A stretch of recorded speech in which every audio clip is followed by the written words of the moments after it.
आज सोने और चांदी के बाजार में सबसे बड़ा सवाल यही बना हुआ है कि हाल की तेज गिरावट के बाद क्या अगले कुछ दिनों में दाम और नीचे आ सकते हैं या फिर अब बाजार संभलने की तैयारी में है। अगर आप निवेश की सोच रहे हैं, शादी, सगाई, गृह प्रवेश या किसी शुभ अवसर के लिए आभूषण बनवाना चाहते हैं या सिर्फ सही समय का इंतजार कर रहे हैं, तो इस वक्त बाजार की चाल को समझना बेहद जरूरी है, क्योंकि कीमतों में जो उतार चढ़ाव दिख रहा है वह सामान्य नहीं है। और यही वजह है कि खरीदार, निवेशक और ज्वेलर्स सभी की नजर अब अगले चरण पर टिकी हुई है।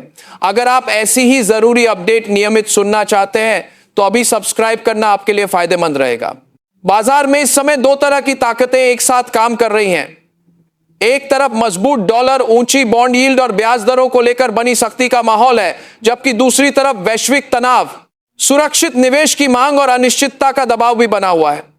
जब ये दोनों चीजें आमने सामने आती हैं, तब सोने और चांदी में अचानक तेज चाल देखने को मिलती है। यही कारण है कि कभी बाजार में तेजी दिखती है तो कभी कुछ ही समय में जोरदार गिरावट आ जाती है। अगर आपने पिछले कई सत्रों की चाल देखी होगी तो साफ समझ आएगा कि यह सिर्फ सामान्य खरीद बिक्री का असर नहीं है, बल्कि बड़े निवेशकों की गतिविधियों का परिणाम भी है। हाल की गिरावट को सिर्फ डर या अफवाह से जोड़कर नहीं देखा जा सकता।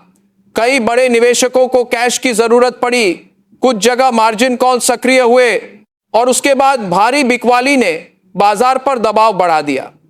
जब बड़े खिलाड़ी तेजी से बेचते हैं तो एल्गो ट्रेडिंग और स्टॉप लॉस ट्रिगर होने लगते हैं, जिससे गिरावट और तेज नजर आती है। लेकिन ऐसे दौर में एक महत्वपूर्ण बात यह होती है कि बाजार कमजोर हाथों को बाहर कर देता है। जब घबराहट में बेचने वाले निवेशक बाहर हो जाते हैं, तब धीरे धीरे स्थिरता लौटने लगती है। अगर आपको यह विश्लेषण काम का लग रहा है तो अपनी तरफ से एक लाइक जरूर कर दीजिए, ताकि ऐसी जानकारी आगे भी आप तक लगातार पहुंचती रहे। अब सवाल यह है कि क्या अगले हफ्ते भी सोना और चांदी सस्ता हो सकता है? मौजूदा संकेतों को देखें तो बहुत बड़ी गिरावट की संभावना फिलहाल पहले जैसी मजबूत नहीं दिखती। बाजार नीचे के स्तरों को काफी हद तक परख चुका है और अब वहां से एक बेस बनाने की कोशिश करता नजर आ रहा है। इसका मतलब यह नहीं कि गिरावट पूरी तरह खत्म हो गई है, लेकिन यदि कमजोरी आती भी है तो वह छोटी और सीमित रह सकती है। ज्यादा संभावना इस बात की है कि बाजार पहले ठहरे, फिर कुछ समय दायरे में चले और उसके बाद धीरे धीरे ऊपर की दिशा में बढ़ने की कोशिश करे। ऐसे समय में जल्दबाजी सबसे बड़ी गलती साबित हो सकती है। अगर सोने की बात करें तो यह सिर्फ एक कीमती धातु नहीं, बल्कि अनिश्चित समय में भरोसे का माध्यम भी है।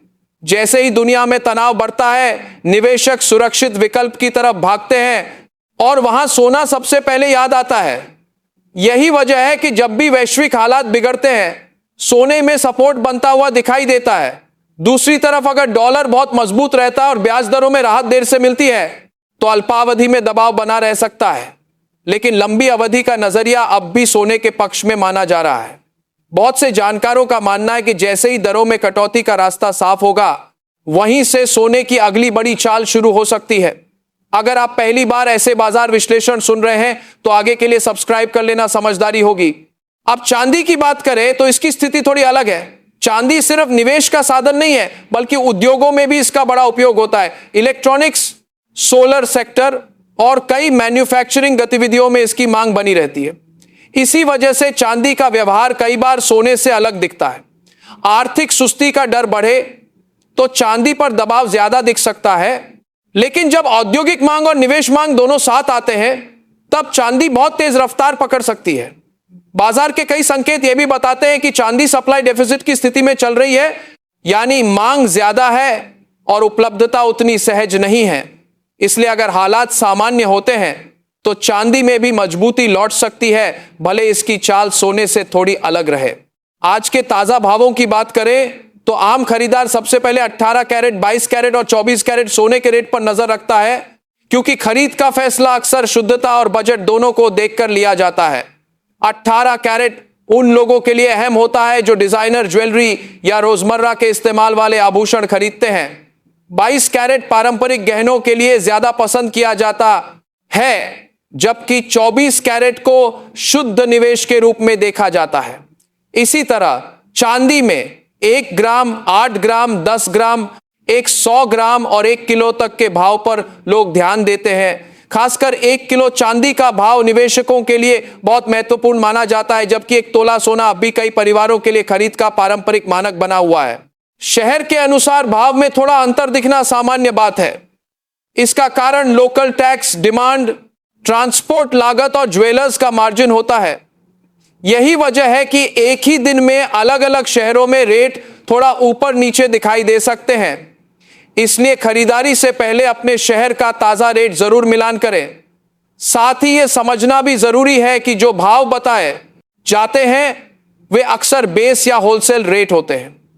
वास्तविक खरीदारी के समय उस पर जीएसटी, मेकिंग चार्ज, वेस्टेज और डिजाइन लागत अलग से जुड़ती है। इसलिए सिर्फ मूल रेट देखकर फैसला लेना पर्याप्त नहीं होता, पूरी बिलिंग समझकर ही आगे बढ़ना चाहिए। अगर आप चाहते हैं कि ऐसे जरूरी बिंदु मिस ना हो तो अभी से सब्सक्राइब करके जुड़े रहना एक अच्छा फैसला हो सकता है। सरकार की ओर से लागू नए नियम का असर भी बाजार में चर्चा का विषय बना हुआ है। सोना और चांदी खरीदते समय अब शुद्धता, बिलिंग और ट्रेसेबिलिटी पर पहले से ज्यादा ध्यान दिया जा रहा है। हॉलमार्किंग से जुड़ी सख्ती, पारदर्शिता और प्रामाणिकता के नियम खरीदारों के हित में माने जाते हैं, क्योंकि इससे नकली, कम शुद्ध या गलत जानकारी वाले उत्पादों का जोखिम घटता है। जो लोग बिना जांच के सिर्फ चमक देखकर खरीद लेते हैं उन्हें बाद में नुकसान उठाना पड़ सकता है। इसीलिए जब भी बाजार जाएं, हॉलमार्क, वजन, शुद्धता, बिल और रिटर्न पॉलिसी अवश्य देखें। कई बार लोग कुछ रुपये बचाने के चक्कर में बड़ी गलती कर बैठते हैं, जबकि सही जांच भविष्य का बड़ा नुकसान रोक सकती है। अगर यह बात आपको जरूरी लगी हो तो इस जानकारी को पसंद जरूर कीजिए। अब बात करते हैं कि मार्च के दौरान कीमतें कितना नीचे जा सकती हैं और क्या अभी इंतजार करना फायदेमंद होगा।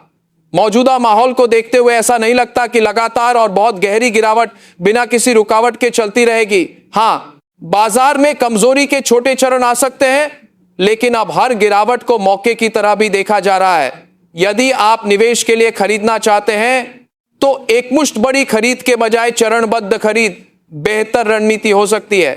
इससे आपको औसत कीमत का फायदा मिलता है और बाजार के उतार चढ़ाव का असर कुछ हद तक संतुलित हो जाता है। दूसरी तरफ अगर आपको किसी निश्चित अवसर के लिए ज्वेलरी बनवानी ही है तो आखिरी समय तक इंतजार करना हमेशा फायदेमंद नहीं होता, क्योंकि अचानक तेजी लौटने पर लागत और बढ़ सकती है। जो लोग पूछते हैं कि क्या अभी खरीदना सही रहेगा या थोड़ा इंतजार करना चाहिए, उनके लिए जवाब एक जैसा नहीं हो सकता। अगर आपका उद्देश्य निवेश है तो धैर्य और योजना दोनों जरूरी है। अगर उद्देश्य पहनावे या समारोह का है तो शुद्धता, डिजाइन, मेकिंग चार्ज और कुल बजट को साथ लेकर फैसला करना चाहिए।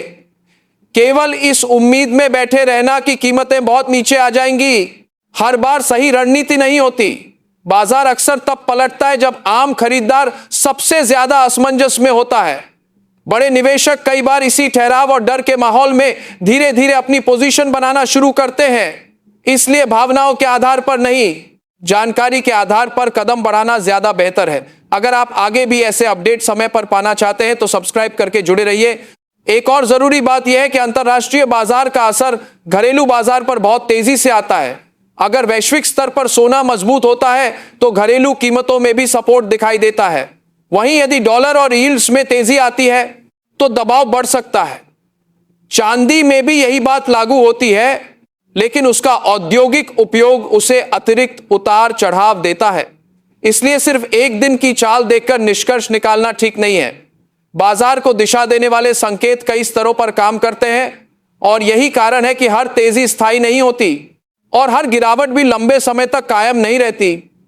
अगर आपको यह संतुलित नजरिया पसंद आया हो तो अपनी तरफ से एक लाइक देकर समर्थन जरूर दिखाइए। कुल मिलाकर अभी का समय डरने का नहीं बल्कि समझदारी से देखने का है। बाजार ने तेज सफाई का दौर काफी हद तक देख लिया है। कमजोर निवेशक बाहर हो चुके हैं और अब स्थिरता की जमीन बनने के संकेत मिल रहे हैं।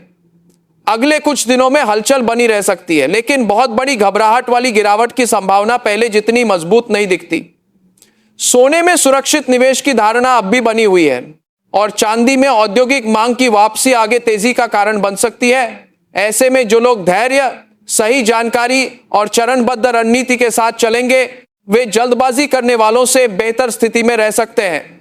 अगर आप चाहते हैं कि आगे भी ऐसी काम की जानकारी सबसे पहले मिलती रहे तो अभी सब्सक्राइब कर लीजिए, और अगर यह प्रस्तुति उपयोगी लगी हो तो इसे लाइक करके अपना समर्थन जरूर दीजिए।